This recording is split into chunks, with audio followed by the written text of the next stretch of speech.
Olá, boa tarde. Eu sou Letícia Martelli e começo o debate deste sábado, 15 de junho, que fala sobre a cardiopatia congênita. É conhecida como uma anormalidade da estrutura e da função cardíaca desenvolvida durante a gestação. Muitos já devem ter ouvido falar, mas desconhecem o problema. Eu recebo agora aqui no estúdio a doutora Márcia Thompson, médica cardiopediatra, graduada pela Universidade de Londrina e pós-graduada em pediatria no Instituto da Criança da Faculdade de Medicina da USP, em São Paulo, e em Cardiologia Pediátrica e Ecocardiografia Fetal e Infantil no INCOR, em São Paulo. E também Isabela Carneiro Ferreira, que é mãe de um cardiopata e está representando a Associação de Assistência à Criança Cardiopata, Pequenos Corações. Muito bem, boa tarde, doutora. Boa tarde, muito obrigada pelo espaço, pelo momento da gente poder discutir e falar sobre cardiopatia congênita, já que é a semana de comemoração do Dia da Conscientização da Cardiopatia Congênita, que é comemorado no dia 12 de junho. Boa tarde a Isabela Carneiro, que também está aqui no estúdio. Boa tarde, é um grande prazer poder estar aqui representando a Pequenos Corações como mãe de uma criança cardiopata. Para a gente começar, então, eu até citei aqui que às vezes a gente até ouve falar sobre a cardiopatia, mas às vezes a gente não entende, muitas pessoas que estão nos ouvindo desconhecem a situação. Então, para a gente começar mesmo, o que é, doutora Márcia, essa cardiopatia congênita? Cardiopatia congênita é toda anomalia na estrutura, na função ou no ritmo do coração. A gente chama de anomalia congênita porque são os defeitos no coração que acontecem desde o início da formação do coraçãozinho na gestação, nas primeiras 8 semanas de gestação, o coração já está sendo formado. Então, os defeitos congênitos são os defeitos que ocorrem nessa fase inicial, porque existem outras cardiopatias que são as cardiopatias adquiridas, que são aquelas que são adquiridas ao longo da vida. Você nasce com o coração normal e você adquire, por exemplo, uma febre reumática, uma miocardite, é um outro grupo de doenças do coração. A gente está falando essa semana toda comemorando o Dia da Conscientização da Cardiopatia Congênita. Então, são todos os defeitos do coração que acontecem no início da formação do coraçãozinho, lá dentro da barriga da mãe.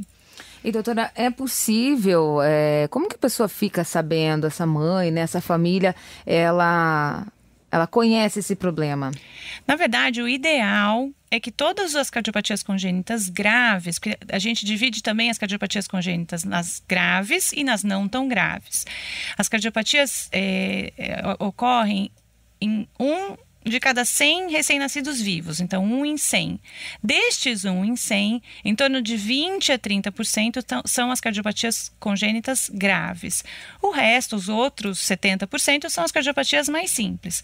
O ideal é que esses 20 a 30%, que são as cardiopatias graves, sejam diagnosticados ainda dentro da barriga da mãe.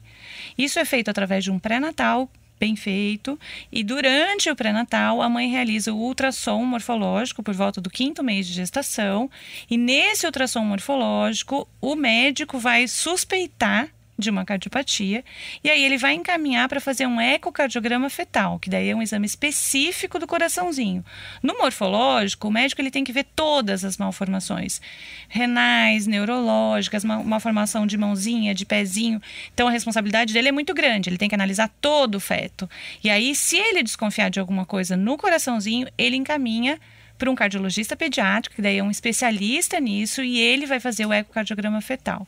E através do ecocardiograma fetal é que a gente faz o diagnóstico, e a partir daí a gente começa a acompanhar essa criança. Esse outro grupo das cardiopatias congênitas não tão graves, a gente detecta depois do nascimento, não tem problema você detectar depois do nascimento, através de alguns sinais, alguns sintomas que a mãe e o pai vão poder notar no bebê, e o que o pediatra vai ajudar os pais a reconhecerem esses sinais, esses sintomas. Não sei se eu estou certa, mas eu vi que há 2 tipos de cardiopatia ou mais. Você falou dos graves e não graves. Você pode explicar um pouco para a gente? Claro que às vezes aqui é é difícil, mas explicar um pouco de como são essas... Na verdade, você tem o número de cardiopatias, de modelos de cardiopatias é imenso. O que acontece, assim, as graves, esses 20% a 30% do 1 em 100, desse 1% dos bebês, são as cardiopatias graves no sentido de que se o bebê não fizer o diagnóstico logo depois do nascimento, se ele não for submetido à cirurgia logo depois do nascimento, ele infelizmente vai a óbito. É tão grave a ponto de levar o bebê a óbito. E o que é esse defeito? Por exemplo, o coração, ele normalmente tem 4 câmaras. O defeito grave é quando, por exemplo, o lado esquerdo não se desenvolve completamente. Então, o bebê, em vez de ter 4 câmaras, ele tem 3. A gente tem 2 grandes vasos que saem do coração. A aorta, que leva sangue para o corpo, e a artéria pulmonar, que leva sangue para o pulmão. Esses vasos, eles podem nascer completamente invertidos. E isso faz com que o sangue circule de uma maneira completamente alterada, e isso também leva ao óbito se a gente não intervir. Então, esses são os grupos das cardiopatias graves, ou um lado maior do que o outro, ou os vasos trocados, ou uma válvula muito estreita que impede a passagem do sangue. E o grupo das cardiopatias não tão graves são aqueles buraquinhos que a gente tem dentro do coração. Tem gente que simplifica e chama de sopro. Na verdade, o sopro não é o nome de uma doença, não é o nome de um defeito. O sopro é simplesmente um sinal, é um barulho diferente que o coração faz. Mas, na verdade, o sopro é só um sinal. Na verdade, esse sinal, esse sopro, esse barulho que a gente ouve é o sangue passando, por exemplo, através de um buraquinho. Uma comunicação interventricular, que é uma comunicação entre as 2 câmaras maiores do coração, ou uma comunicação interatrial, que é uma comunicação entre os 2 átrios. Então, assim, esses são os problemas mais simples. Pode ser que precise de cirurgia, pode ser que feche espontaneamente, mas não são tão graves, tanto é que a gente não intervém na primeira semana de vida. Sim. Essas crianças podem ser operadas um pouco mais tarde, como foi o caso do Emanuel, filho da Isabela, que está aqui com a gente. Muito bem, a gente já volta então a falar que você falou dos sinais, né, que o sopro pode ser um dos sinais, e além dele deve ter outros também, que a gente já conversa. E agora eu quero conversar com a Isabela. Você descobriu logo no começo, como foi, Isabela, para você? Então, durante a minha gestação, eu fiz todos os exames que a doutora Márcia falou aqui, o morfológico, não foi detectado no exame morfológico no 5º mês de gestação, né? Depois também fiz ecocardiografia fetal, não foi detectado, né, o probleminha do coração, talvez até pelo que a doutora Márcia tenha falado, do tamanho do problema, porque do Emanuel era um problema mais simples, era uma cardiopatia mais simples. Aí, após o nascimento do Emanuel, ele nasceu prematuro, ele ficou uns dias na UTI e logo no 2º dia que ele foi para a UTI, que a doutora Márcia o acompanhou, pegou o Emanuel para acompanhar, ela detectou que havia alguma coisa. Fazendo um ecocardiograma, realmente, né, o diagnóstico era que ele tinha essa aberturinha que ela comentou, né, entre os átrios e os ventrículos. Então, não foi detectado durante a gestação, não apareceu. Para você foi surpresa? Foi um susto muito grande. Por quê? Quando fala em coração, você já fica assim, já é o fim do mundo, né? Acho que pode ter qualquer problema, você assusta, lógico, quando é com bebê, com filho seu, mas falar em coração, eu já imaginei uma coisa assim, falei, nossa, perdi meu filho. Né? Eu já pensei que fosse o fim mesmo. Nessas horas a gente realmente entende a situação dela. Com certeza as pessoas devem pensar isso, mas tem solução, doutora? Tem. Na verdade, assim, eu costumo dizer para as famílias que eu acompanho que toda cardiopatia tem uma solução. Algumas com um resultado melhor, outras com um resultado não tão bom, outras com risco muito alto, mas sempre tem uma solução. Então, a gente nunca pode perder a fé, a gente nunca pode perder a esperança. E o nosso resultado cirúrgico hoje em dia, não só aqui em Londrina, mas no Brasil, no mundo inteiro, o resultado cirúrgico está muito bom. A gente conseguiu diminuir muito os riscos da cirurgia. A cirurgia cardíaca não é mais um fantasma tão grande como era antigamente. Antigamente tinha, inclusive, limite de peso para operar a criança. Hoje em dia não existe isso. A gente opera a criança de 2 quilos, 2,5 kg. Até criança de 1,5 kg prematuro, dá para fazer a cirurgia cardíaca. Então, a gente conseguiu avançar muito na parte técnica. E hoje em dia, então, não existe cardiopatia sem solução. Existem com melhor ou pior prognóstico, porque existem as cardiopatias mais simples e as mais complicadas. E realmente o que é importante ficar claro nessa discussão nossa em relação ao diagnóstico pré-natal é que assim, o fato de não ter descoberto o problema do Emanuel, por exemplo, antes de nascer, para ele não foi um problema, ele não precisava da cirurgia na primeira semana de vida. Tanto é que ele foi operado só quando ele já tinha 7 meses. Então, as cardiopatias que a gente precisa diagnosticar e o ecocardiograma consegue diagnosticar são as cardiopatias graves. E o ecocardiograma, até para vocês que não são da área, é importante vocês entenderem, quando a gente vê dentro da barriga da mãe, a qualidade da imagem, você tem que passar a camada de gordura da mãe, aí tem o útero, daí tem o corpinho do bebê e aí lá dentro tem o coração. Então, é diferente de você fazer o eco depois que o bebê nasce, a qualidade do exame é outra. Então, para que serve o ecocardiograma fetal? O objetivo do exame é fazer diagnóstico das cardiopatias graves. Sim, ele precisa fazer. E aí é mais fácil de fazer, porque, por exemplo, lembra que eu descrevi para vocês?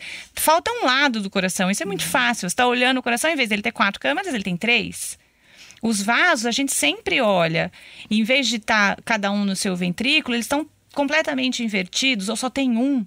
O outro está fechado.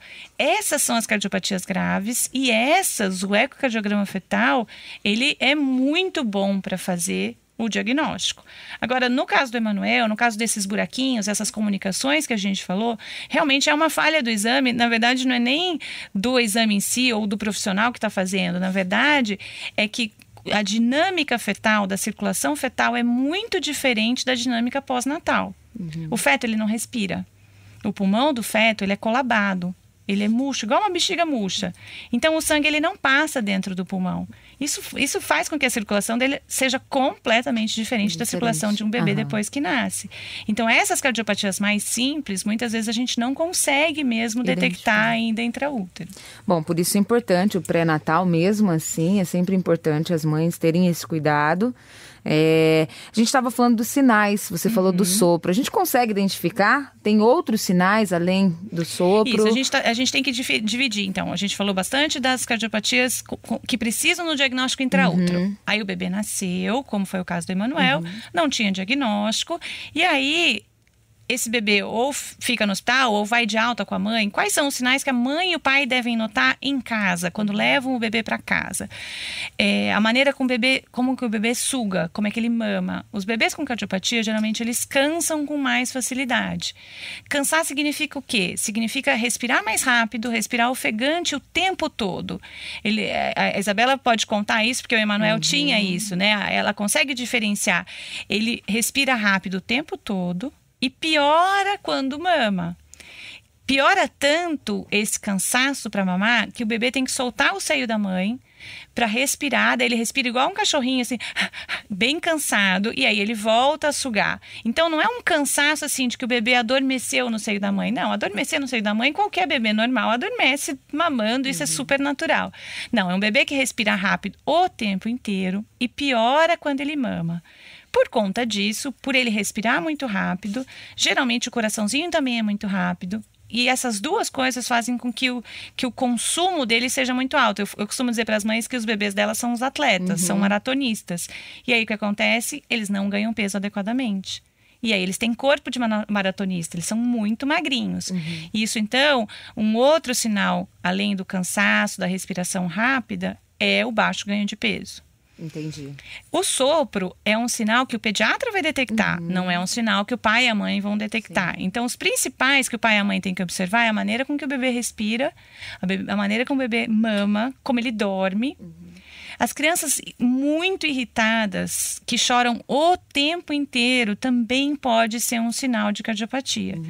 Não é aquele choro de bebê com cólica, não, é aquele bebê irritado o tempo inteiro, que chega a enlouquecer a gente de tanto que chora de manhã, de tarde, de noite. Isso também pode ser um sinal de alguma coisa estar errada. Outra coisa que tem que chamar a atenção dos pais é a coloração dos lábios, dos dedinhos, se fica com o lábio roxo, com o dedinho roxo, se o bebê fica muito pálido quando ele chora, se ele tem uma sudorese muito importante, se ele sua muito pelo rostinho, ou se ele ensopa o macacãozinho na hora que ele mama. Então, isso também é um outro sinal. Só para a gente finalizar, eu acho que é importante chamar a atenção dos pais da importância do pediatra, o papel do pediatra na vida dessa criança. Não importa se o pai e a mãe não perceberem, o pediatra tem a capacidade de perceber. Muito bem, doutora Márcia. Nós vamos para o nosso intervalo, mas na volta a gente continua então falando desse cuidado e também conversar aqui com a Isabela, mãe do Emanuel, e vai contar um pouco pra gente como que foi, como que vocês também viram esses sintomas, como que foi para vocês lidar com essa situação, como ter um filho cardiopata. Daqui a pouco a gente volta e continua com o nosso debate deste sábado. Estamos de volta com o debate deste sábado, dia 15 de junho, e hoje nós estamos conversando aqui sobre a cardiopatia congênita e recebendo a doutora Márcia Thompson, que é médica cardiopediatra, e também a Isabela Carneiro, que é mãe de um cardiopata. E a gente continua aqui, então, este bate-papo. Nós estávamos falando aqui da importância de um pediatra na vida dessa criança, na vida dessa mãe, doutora Márcia. O pediatra é o grande parceiro dos pais quando tem uma criança... em qualquer faixa etária, mas principalmente no primeiro ano de vida. É importante a gente lembrar os pais das consultas de puericultura. Puericultura é o acompanhamento da criança normal. Então, mesmo que seu filho não esteja doente, não esteja com febre, é importante levar no pediatra todo mês no primeiro ano de vida. Não só para a detecção de cardiopatia congênita, mas várias outras doenças, tomar as vacinas adequadas, introduzir os alimentos na hora certa. Então, o pediatra deve ser o grande parceiro dos pais. E o pediatra vai ajudar os pais a reconhecerem os sinais de cardiopatia congênita. Quem vai levantar a lebre de que existe uma possibilidade de uma cardiopatia congênita é o pediatra. A mãe não vai levar num cardiologista de rotina para fazer check-up de um bebê de 1 mês. Não, quem vai encaminhar para o cardiologista pediátrico é o pediatra. E aí ele vai suspeitar, junto com os sinais que os pais vão notar, então o cansaço para mamar, a boquinha roxinha, que a gente chama de cianose labial, cianose na ponta dos dedinhos, o baixo ganho de peso. Se a criança tem pneumonias de repetição, então a criança pequenininha que já teve 2, 3 pneumonias, a gente tem que começar a pensar. E o outro sinal é o sopro, que a gente já conversou sobre isso. Na verdade, sopro é um sinal de uma cardiopatia. Ele não é um nome de uma cardiopatia, ele não é um nome de um diagnóstico. É mais ou menos igual febre. Sim. É um sinal de alguma coisa e tem várias causas. Tem causas graves, assim como tem muita criança que tem sopro e não tem cardiopatia congênita, que é a maioria. A gente chama de sopro inocente ou sopro funcional, que é um barulhinho num coração completamente normal. Entendi. Então, não é para as mães ficarem desesperadas cada vez que ouvem que o seu filho tem um sopro. Não. Tem um sopro, tem que ir no cardiologista pediátrico e tem que investigar. Assim, eu devo levar o meu filho eu tenho um período para isso, por exemplo, o ideal seria levar no pediatra o primeiro ano todo após, o nascimento, antes também no pré-natal. Existe isso ou não? Existe. Os pediatras hoje, eles têm um protocolo de atendimento. No primeiro ano de vida, é todo mês, depois eles vão espaçando para cada 4 meses, depois a cada 6 meses, depois uma vez por ano. Isso todos os pediatras seguem uma mesma norma e a gente deve seguir o que eles orientam. Mesmo a criança mais velha, mesmo a criança grande, ele tem 10, 11 anos, nunca mais vai no pediatra? Não, tem que continuar indo. Existem hoje vacinas novas que a gente não sabe. E se você não levar no pediatra, você nunca vai ficar sabendo. Fazer alguns exames de rotina. E hoje em dia, os pediatras, e a gente tem uma qualidade muito boa de pediatra em Londrina, hoje em dia eles seguem esses protocolos muito direitinho, dos exames. Por exemplo, eu tenho uma filha de 4 anos e a minha filha eu levo no pediatra regularmente e eu sendo pediatra, tem coisa nova que eu não acompanho mais. Como eu sou cardiologista, eu acabo não acompanhando mais. Hoje em dia eles escolhem vitamina D para avaliar o crescimento, eles vão ter um estirão. Agora, minha filha vai ter um estirão de crescimento entre o 4º e o 5º ano de vida.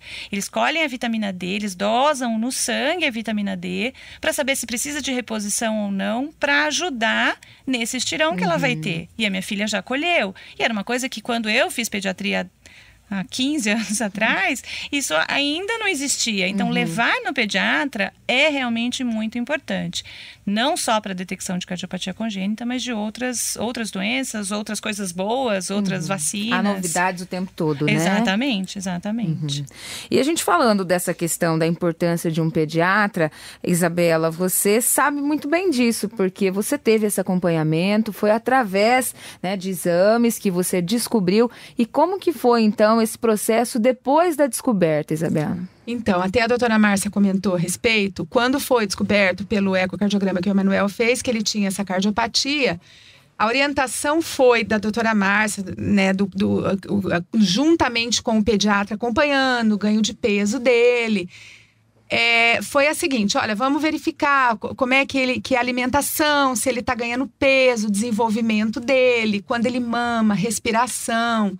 E, na verdade, foi exatamente o que ela falou, né? Eu tinha muito medo, porque o Emanuel, prematuro, com síndrome de Down, cardiopata, então ia mamar, suava muito, muito. A cabecinha ficava molhada, o corpinho molhado, a boquinha ficava roxa, ficava pálido.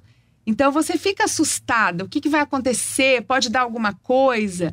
Só que no caso do Emanuel, que não era tão grave a cardiopatia dele, ele foi acompanhado pela doutora Márcia, pelo pediatra, até na hora que ele parou de ganhar peso. Ele começou a perder peso. Ele estabilizou. Isso é um processo. Isso, e era uma coisa que isso a Isabela sabia, e até para alguns pais isso vira um pesadelo, o tal do ganho do peso. Eles não querem nem ver a balança por perto, porque tem essa coisa de que não ganhar peso pode significar que a criança vai precisar de cirurgia, ou pode significar que ele não está indo bem. Então, realmente, apesar de ser um sinal matemático muito importante para nós, médicos, mas a gente tem que somar com a impressão da mãe. Na verdade, a Isabela mesmo sabia, ela notava que ele estava cansando cada vez mais, ele respirava cada vez mais rápido e ele estava cansando cada vez mais, e o ganho de peso vem junto, porque é o que eu falei do maratonista, ele consumia muito e aí ele parou de ganhar peso. E realmente daí foi um momento que a gente começou a pensar em cirurgia. E aí, acho que a Isabela pode contar melhor do que eu essa parte. Em relação a isso, daí foi todo esse acompanhamento. Quando chegou nessa fase, né, que ela chegou, a doutora Márcia chegou para mim e falou: olha, vamos pensar agora numa cirurgia, né, daqui 1 mês, 2 meses, vamos ver, vai pensando, porque realmente é o momento. E eu parei e falei: gente, e agora? Né? Porque, na verdade, toda cirurgia é um risco, né? Claro. Conforme eu conversei com ela, com o cirurgião, ela falou: olha, é um risco como toda cirurgia. E eu, como mãe, parei, pensei, falei: gente, mas o meu medo não pode se tornar um egoísmo para o meu filho. Porque eu vi que eu poderia ser egoísta de deixar o meu filho passar por uma cirurgia por medo de perdê-lo, né? Então, eu acho, assim, que isso é muito importante falar, porque eu conheço, assim, mães, tem casos de mães que eu fiquei sabendo que vão deixando, não, até onde aguentar, até onde aguentar, até onde ele aguentar. E a criança sofre com isso, né? Então, eu falo: gente, eu não posso interferir nisso. Eu tenho que ter força, que meu filho passe por essa cirurgia, porque eu sei que vai ser o melhor para ele.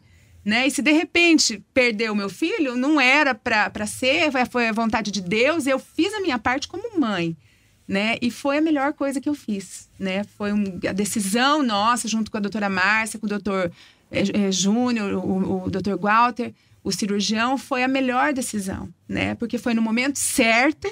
O Emanuel fez a cirurgia exatamente há 1 ano atrás. O Emanuel estava na UTI. Com quantos meses ele fez? Ele fez com 7 meses. Ele ia fazer 7 meses, né? No dia 22 de junho ele ia fazer 7 meses. Ele fez a cirurgia no dia 11 de junho.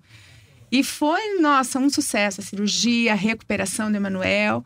Até eu me lembro que eu cheguei para a doutora Márcia, quando ele ficou 4 dias na UTI, foi para o quarto. E eu estava desesperada, que a minha preocupação era: doutora Márcia, como que eu vou com o Emanuel para casa? Como é que eu vou pegar o Emanuel? Porque ele teve que abrir, na verdade abriu, cerrou o externo, foi uma cirurgia extracorpórea, né? Então, meu medo era: como que eu vou cuidar agora? Né? O Emanuel no pós-cirúrgico, o que eu vou fazer? Como é que eu vou amamentar? Como é que eu vou dar banho nessa criança? Né? Ela falou: nossa, teu medo é esse? Então, você fica tranquila. E foi tranquilo, né? Assim, lógico, é um momento muito difícil. Mas a recuperação foi excelente, a cicatrização, o desenvolvimento. Hoje o Emanuel está com 1 ano e 6 meses, uma criança, assim, muito saudável. E ia te perguntar quanto tempo ele está mesmo, 1 ano e 6 meses.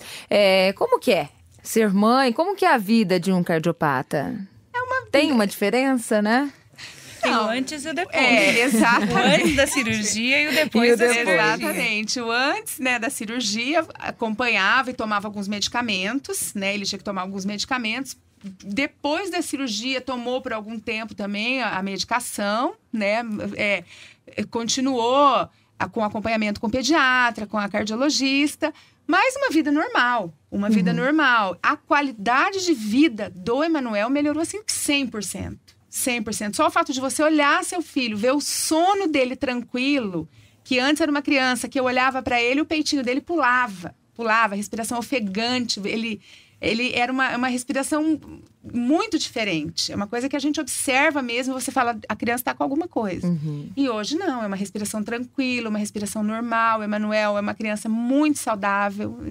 E o peso volta ao normal depois? Hoje ele tá com o peso normal, né? Até a gente teve em consulta. Ele parou de correr a maratona dele. O peso dele tá normal, ganhou peso, uma criança muito saudável. O Emanuel não pega... muito difícil o Emanuel ter uma gripe, um resfriado. É uma vida normal, tranquila.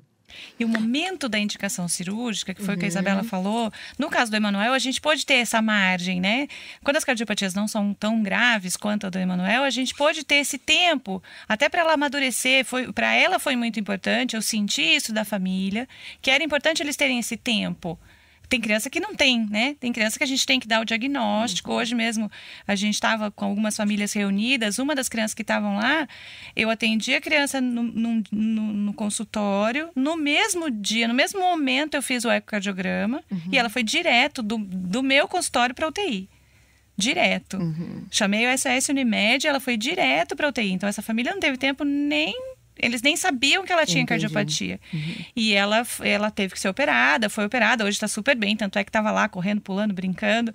Mas tem famílias que, infelizmente, a gente tira o chão. Eu tirei o chão da Isabela quando indiquei a cirurgia, mas eu acho que tem famílias que a gente tira o chão de uma maneira pior ainda. Mas tem momentos que a gente tem que pensar no melhor para a criança. Exatamente. A gente está falando aqui, no caso do Emanuel, ele tem síndrome de Down. É isso. Eu quero entender que nesses casos, e também eu vi aqui questões das mães que ingerem bebidas alcoólicas, fazem uso, né, o cigarro e outras coisas que também podem levar. Como que é isso, doutora? Na verdade, a cardiopatia congênita não tem ainda uma causa definida. Na verdade, a gente considera como multifatorial. Tem uma influência genética, que a gente não sabe exatamente qual é o gene, não foi isolado o gene que causa a cardiopatia, e mais fatores multifatoriais do meio ambiente, que pode ser droga, cigarro, tem um monte de coisa que a gente não sabe ainda exatamente qual é o efeito disso. Existem algumas cardiopatias que a gente já sabe, por exemplo, a anomalia de Ebstein, que é uma cardiopatia razoavelmente grave e tal, ela está relacionada ao uso de lítio durante a gravidez. Então, essa a gente sabe que tem essa correlação muito alta. A gente sabe que o diabetes gestacional da mãe, ou o diabetes, principalmente, não só o diabetes gestacional, mas o diabetes tipo 1, que é o diabetes insulino dependente, na mãe tem um risco maior de cardiopatia, mas nada é definido, não existe uma causa direta para dizer, se você fizer isso, o seu filho vai ter cardiopatia. Não. Existem vários fatores e isso é realmente multifatorial. E a gente tá muito longe de isolar, porque seria muito mais fácil, né? A gente tomava um remedinho e aí não garantia que a gente não teria um filho com cardiopatia. Mas não, isso não existe. Por isso que é tão importante fazer o diagnóstico precoce. E, na verdade, a gente tem sempre que se cuidar, né? Sim. Porque a gente não sabe exatamente qual é a causa. Então, a melhor qualidade de vida que a gente tiver, principalmente quando você está programando engravidar, é fundamental. A gente está falando aqui, um dos tratamentos é a cirurgia, né? Aí, nesse caso, é um caso grave. É isso, doutora? Ou não? E tem mais tratamentos? Como que eu posso entender? Não, na verdade, voltando àquela nossa divisão, né? De cada 100 recém-nascidos vivos, um tem cardiopatia. Desse grupo, em torno de 20% a 30% tem cardiopatia grave. Esse grupo acaba indo para cirurgia em mais de 90% dos casos. A gente tem a possibilidade do cateterismo também como forma de tratamento, que é menos invasiva, mas o cateterismo intervencionista, que substituiria a cirurgia, a gente tem em grandes centros, não são todos os centros que têm o cateterismo disponível. E existem... Hoje em Londrina a gente encontra... A gente tem o cateterismo mais a parte de diagnóstico em criança do que o cateterismo intervencionista em criança. Em adulto a gente já evoluiu bastante, tem alguns grupos fazendo bastante procedimento, mas em criança a gente não tem um hemodinamicista infantil em Londrina. E aí, a gente tem, então, esse grupo das cardiopatias congênitas graves e, como eu falei, as cardiopatias menos graves, como é o caso do Emanuel. Essas cardiopatias menos graves, elas podem ter 3 caminhos. Ou melhora sozinho e a criança cura, por exemplo, o buraquinho fecha. Do buraquinho do Emanuel poderia ter fechado. Acontecer. Dependendo do tipo do buraquinho, ele pode fechar. Então, a gente acompanha e torce para ele fechar. Tem um outro caminho que as crianças precisam usar a medicação. E daí o outro caminho que é a cirurgia. Então, na verdade, o tratamento pode ser clínico ou ele pode ser cirúrgico. Então, nem todas as cardiopatias precisam de cirurgia. Vai depender de caso para caso, né, doutora? Exatamente. Muito bem. Nós vamos para mais um intervalo e na volta a gente continua com a cardiopatia congênita. Estamos de volta com o debate deste sábado, dia 15 de junho, aqui com a doutora Márcia e também com a Isabela Carneiro, que é mãe de um cardiopata, e o assunto é cardiopatia congênita. Continuando aqui, nós estamos falando de formas de tratamento, prevenção. O ecocardiograma, a gente está falando que é o jeito que consegue se obter o resultado. As pessoas que necessitam do SUS, como que elas fazem para ter acesso? Então, na verdade, a gente pode diferenciar do ecocardiograma fetal e o ecocardiograma depois que nasce, o ecocardiograma pós-natal. Como é que funciona aqui em Londrina? Aqui em Londrina, uma gestante que faz o pré-natal na unidade básica de saúde, nos postos de saúde, se for detectado durante a gestação qualquer fator de risco, se for detectado um diabetes, alguma doença grave na mãe ou algum tipo de malformação no feto, não necessariamente uma malformação cardíaca, mas uma malformação neurológica, qualquer tipo de alteração no feto, essas mães elas são encaminhadas imediatamente da unidade básica de saúde para continuar o pré-natal no Hospital das Clínicas da Universidade Estadual de Londrina, da UEL. Então, é no HU e no HC. Quando essas mães entram no pré-natal do HU e do HC, a equipe de obstetrícia imediatamente começa a pedir os exames necessários. Então, se existe uma suspeita de cardiopatia, eles vão pedir o ecocardiograma fetal, que é feito no HU, de graça, sem problema nenhum, como qualquer outro exame do Sistema Único de Saúde. Aí existem os exames que a gente pede, as indicações para o ecocardiograma fetal. Então, as mães que têm diabetes, como eu disse, quando o bebê tem algum outro tipo de malformação, independente de ter suspeita ou não de cardiopatia, como o índice é alto de cardiopatia nesses bebês, eles vão pedir. As mães... eles chamam de mães idosas, é horrível esse termo, mas as mães acima de 35 anos, que são as mães de gestação de risco, elas também fazem o ecocardiograma fetal de rotina lá no hospital universitário. Então, esse é o melhor caminho. Vamos supor que passou, não descobriu, o ultrassom não viu, não fez o diagnóstico, aí esse nenê vai nascer aonde? Ele vai nascer ou no HU mesmo, ou ele vai nascer na maternidade municipal, que são onde nascem os nossos nenês. Se o pediatra notar qualquer alteração, eles vão pedir uma avaliação do cardiopediatra, que vai ser feita ou no HU ou no hospital infantil. Então, nós temos aí duas cardiologistas pediátricas em Londrina. Sou eu, que sou a Márcia Thompson, e tem a Cristiane Queda, que é a outra cardiologista pediátrica da cidade. Então, os bebês são triados para nós. E hoje em dia, na verdade, há 1 ano, a gente tem um grande parceiro nesse diagnóstico, que é o teste do coraçãozinho. Nenhum neném em Londrina recebe alta de nenhuma maternidade antes de fazer o teste do coraçãozinho. E o teste do coraçãozinho é o exame de triagem para cardiopatia crítica. Aquele grupo das cardiopatias graves. Então, não descobriu intraútero? Pera lá, a gente tem uma outra chance através do teste do coraçãozinho. Que é um exame que não dói. As mães podem ficar tranquilas e devem exame fazer. Super tranquilo. Mas ele é para detectar as cardiopatias críticas. A cardiopatia do Emanuel, que a gente está conversando, o filho da Isabela, como ele tinha só um buraquinho no coração, não é uma cardiopatia grave, ele não teria dado, ele não teria detectado pelo teste do coraçãozinho. O teste do coraçãozinho é para as cardiopatias críticas.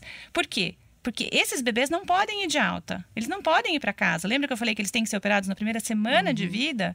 Então, para isso que serve o teste do coraçãozinho. É para essas cardiopatias críticas. Então, vamos supor que, passou. Não detectou, o nenê foi de alta da maternidade, não foi nem no HU, nem no hospital infantil. Aí ele vai fazer o seu acompanhamento de puericultura na unidade básica de saúde, no posto de saúde. Ou seja, a mãe não tem como dizer que ela não tem um atendimento, ela tem esse atendimento. Isso, e aí o pediatra vai encaminhar. E aí a gente tem um problema que é o quanto está demorando para essas crianças maiores, quando são atendidas no pediatra da unidade básica de saúde, quanto elas estão demorando para chegar nos nossos serviços de cardiologia pediátrica.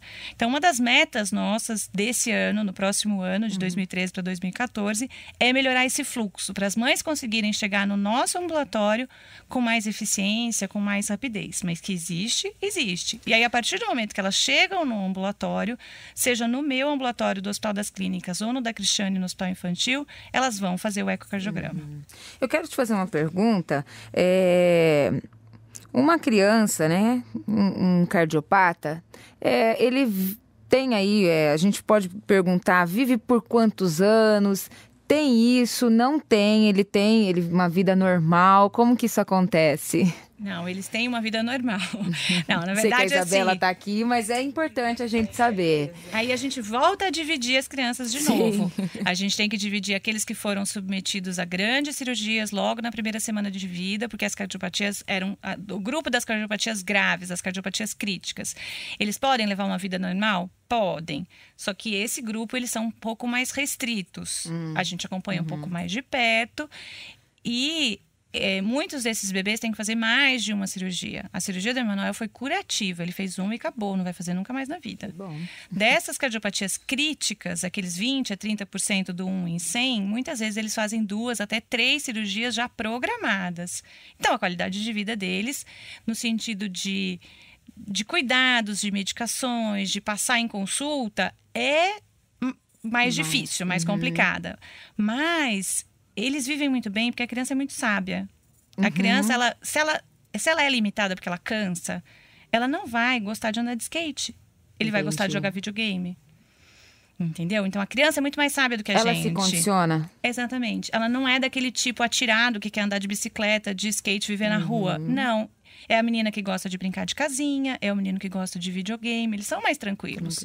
Então, a criança vive bem porque a criança é descomplicada. Nós, adultos, é que somos complicados. As crianças são descomplicadas, então elas vivem muito bem.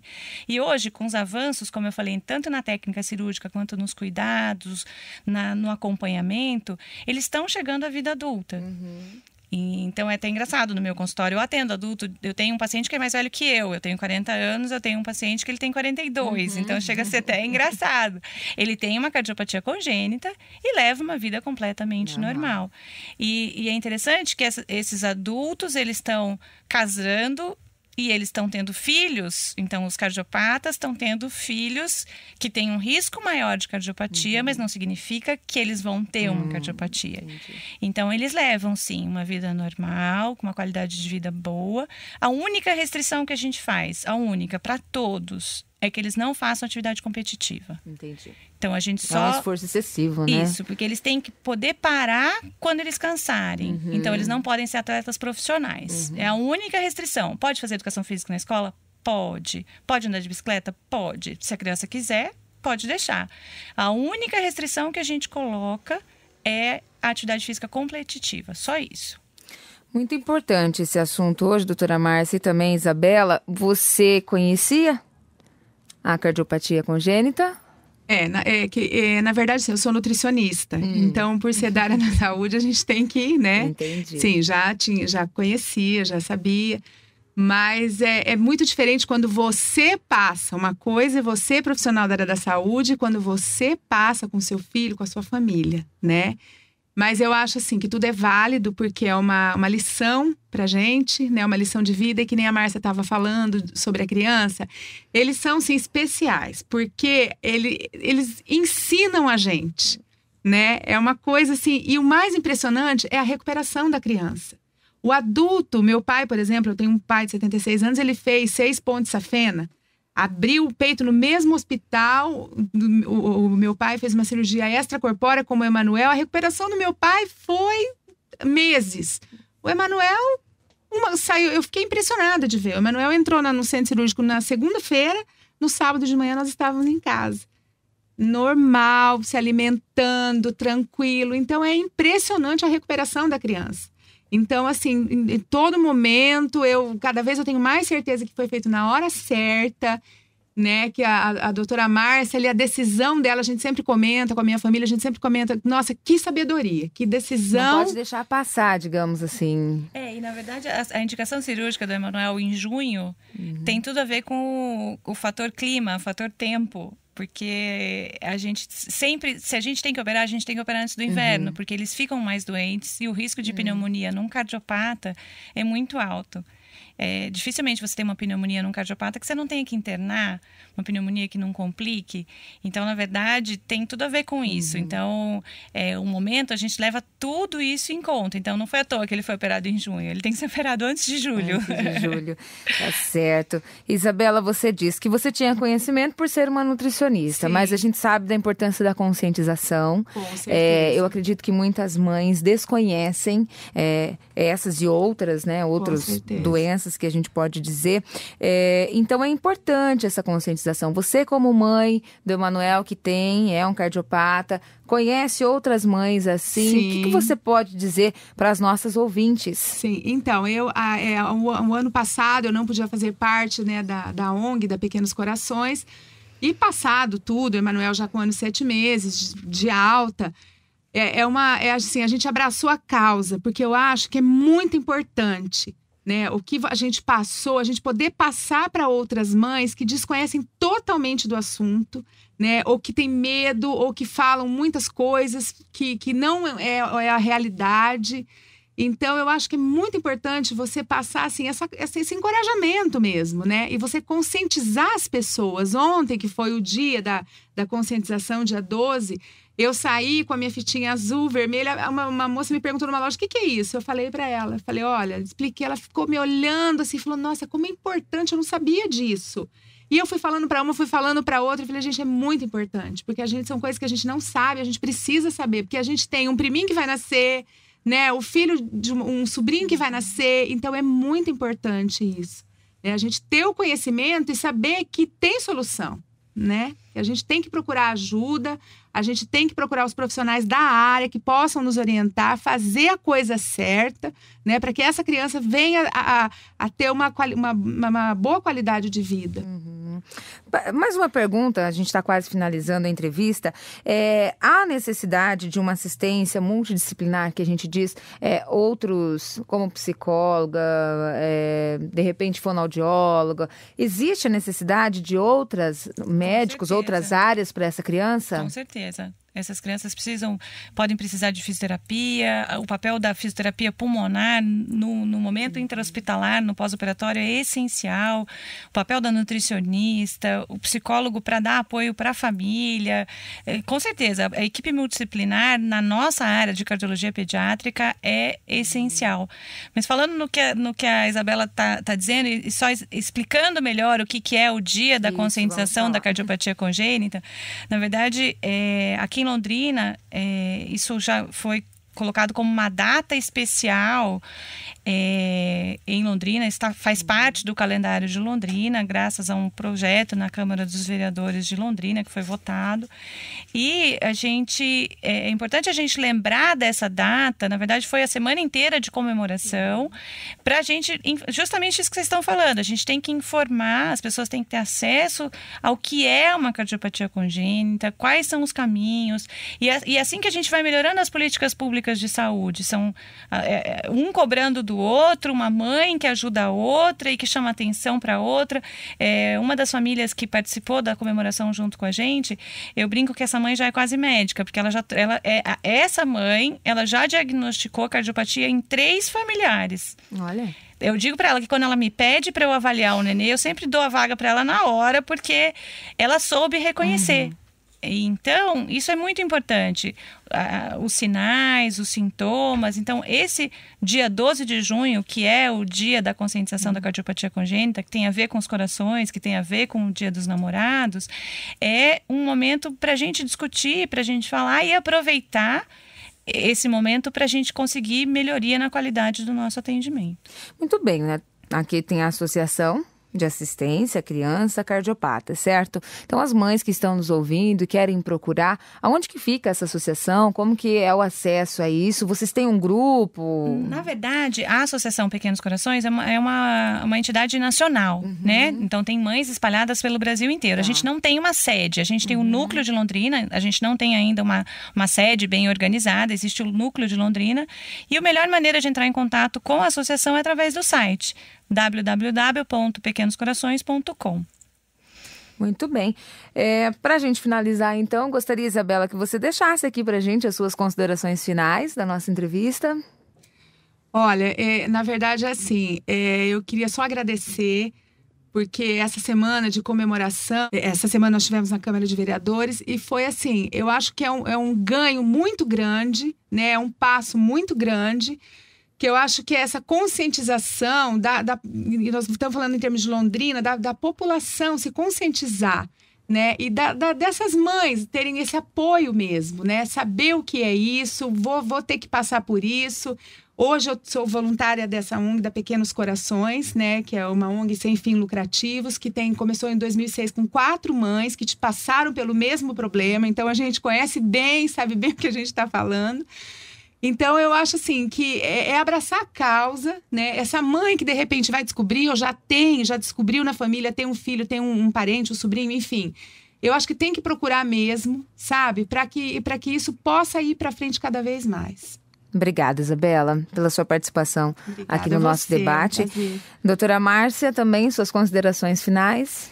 Eu gostaria de agradecer o espaço, acho que é muito gostoso a gente passar tanto tempo discutindo cardiopatia congênita num sábado, eu acho que é um momento interessante para a gente... Se a gente pudesse ter mais tempo, né? Exatamente, com o assunto a gente ficaria o dia inteiro discutindo, mas acho que é basicamente isso que a gente falou, acho que as mães precisam se unir, eu sou madrinha da Pequenos Corações, eu gostaria que cada vez mais tivessem mães participando, se disponibilizando, como a Isabela se disponibilizou para ajudar outras mães. Então, quero agradecer as suas informações por ter participado aqui do nosso debate, doutora Márcia. Muito obrigada pelo espaço, muito obrigada para vocês. Tomara que vocês virem nossos parceiros, porque ano que vem a gente comemora o dia 12 de junho de novo. Estaremos lá. Obrigada. Obrigada. E o debate deste sábado fica por aqui. Uma boa tarde a todos vocês.